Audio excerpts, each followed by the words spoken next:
他要他那个山东来的每人剪一手头发，派一个战士送回家10家的饭食，我们留在这里的就全部牺牲了。年近80的刘金国为这些抗日阵亡的中央军守墓60多年了。他说他们都是妈妈生的，不应该被人践踏。我是孙春荣，一个打扫战场的人。1965年，18岁的刘金国下放到长沙县春华公社做知青。有一天下地做工时，发现田埂的垫脚石上写着6个字“中央阵亡将士”，他赶紧藏了起来。我就藏进草皮把它覆盖了，因为他们都是妈妈生的了。这个脚痛好残忍，在那种情况下，我就把它收藏在那个墓碑。直到2009年，他去山上开荒，在灌木丛中发现了好几个下沉的圆形土冢。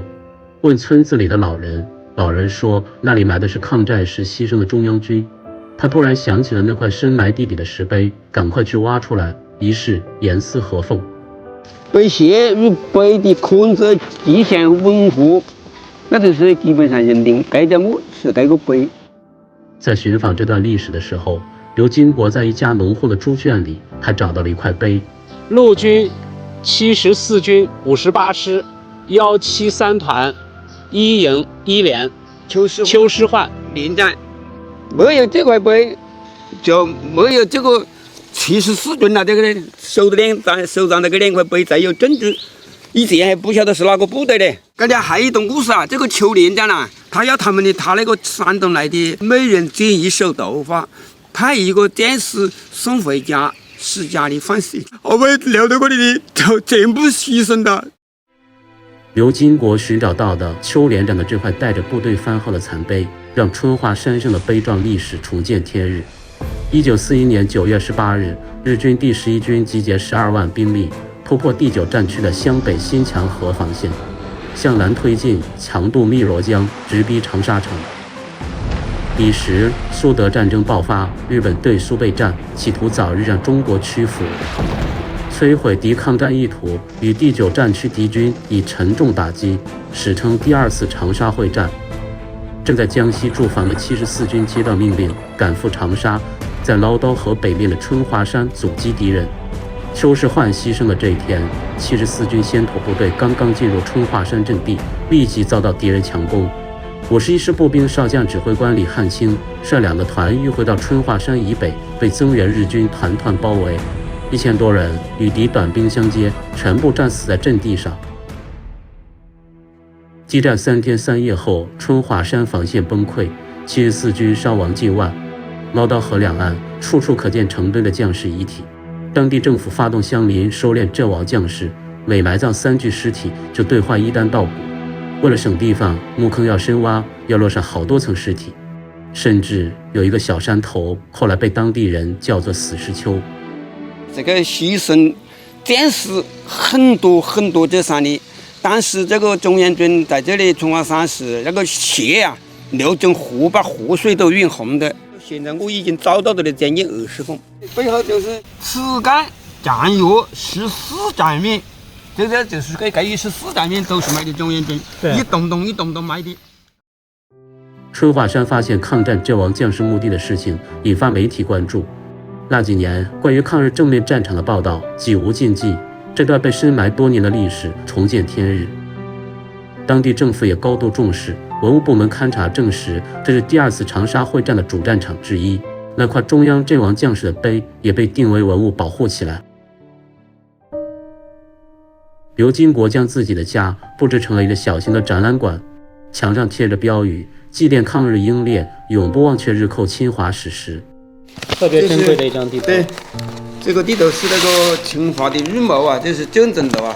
一个爱国人士，他在日本这个地摊上卖的，对，他要追了帮我。当日本印制的中国的当时的地图是1938年发行的，这个炸弹的一个标志就是他们的占领区。刘金国告诉我，春华山战役80周年，志愿者找到了邱世焕的孙子，他们家人才知道了连长的埋骨之处。连长的头发未能送达山东老家，这份阵亡通知整整迟到了80年。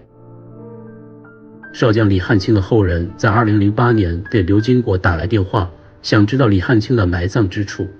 一位名叫周良公的老人说，他曾亲自看到过山上有一块大碑，上面写着李汉卿。刘金国立即回信李汉卿的后人，他们回信说，因为一段特殊的历史时期，李汉卿先生在我们家几乎是不会被提出的往事，直到他在2000年前后被追封为抗日烈士。只要我们不遗忘，历史终有一天会给他们应有的地位和荣誉。刘金国家的墙上还有一份118名阵亡在春华山的浙江籍官兵名单，74军大多是浙江子弟。这份名单是春华有一位名叫梁学平的老师整理的。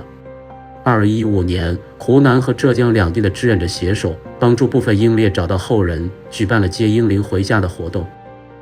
焦爱卿来了，他的父亲叫焦才贵，他把我们带到他的父母结婚的那个房子里面，开开一张魔鬼，他拿一个名啊，给你包的给你，一包来就喊天哪个，我的父母等了70多年回来的，一碰一把。在后人里有一位名叫裘爱卿的老人，时年77岁。他出生没多久，父亲就牺牲在了战场，死在哪里一点消息都没有。20多年前，母亲去世，按当地习俗，不得不用稻草扎了一个父亲合葬。当裘爱卿接到志愿者的电话，说他的父亲战死在春华山时，他愣了好久，随即失声痛哭。终于可以接父亲回家了，和母亲团聚。其实后人们接回的只是一把泥土。刘金国还带我到了他新发现的墓地群，一个名叫百米冲的山头。提供线索的老人名叫苏俊凯，时年78岁。他说这块地曾经是他家的承包林。两位老人带着我们上山，找到了这个地方，其中有一个墓地，有10多米宽。这块碑我还记得好可好赞，我到处现在还在寻找。那个碑上写的什么名字？中央阵亡将士。这是我们目前找到的一个最大的一个墓地，它的直径有18米。18米。有野兽在墓地一侧挖了一个很深的地洞，深不见底。看到这个棍子探进去，根本够不到底。当时埋葬的时候应该是没有棺木的，应该腐蚀的可能是比较严重的。其实我心里蛮心酸，也是非常非常难受，觉得我们真的是对不起这些当年保家卫国牺牲的这些烈士。下山的时候，刘金国偷偷告诉我，他在上山的路上做了很多标记。他说，如果有一天肃老走了，我还能找到地方。这句话令人心酸无比。春华山一役，士兵们束发髻家，以身殉国，尸骨层层叠叠埋入黄土，连姓名都不曾留下。而当年指挥他们的将军们各自走向了截然不同的归途。军长王耀武差点被俘，他躲在草丛中，趁着夜色逃走了。7年后，王耀武还是成了俘虏。1959年12月，他成为第一批被特赦的战犯之一。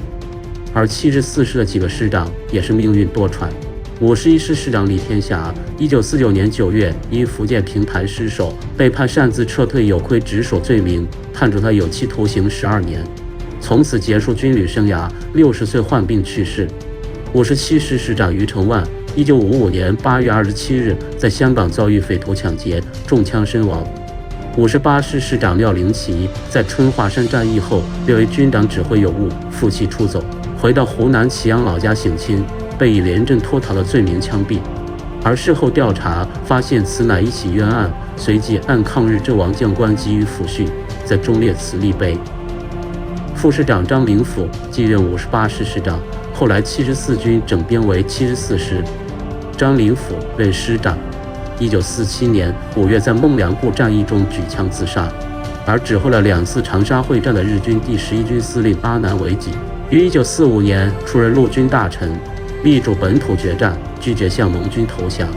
在日本宣布无条件投降当日，以十字切方式剖腹自杀。阿南惟几有6个儿子，3儿子战死于常德，最小的儿子在战争结束半个多世纪后来到中国任驻华大使，致力于中日友好。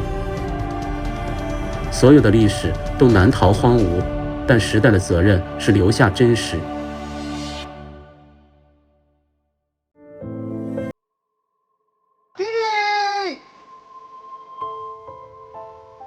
我们找到了他的帽徽。我800年的之前心心念念的就是我的爷爷。你咋了？想回家了。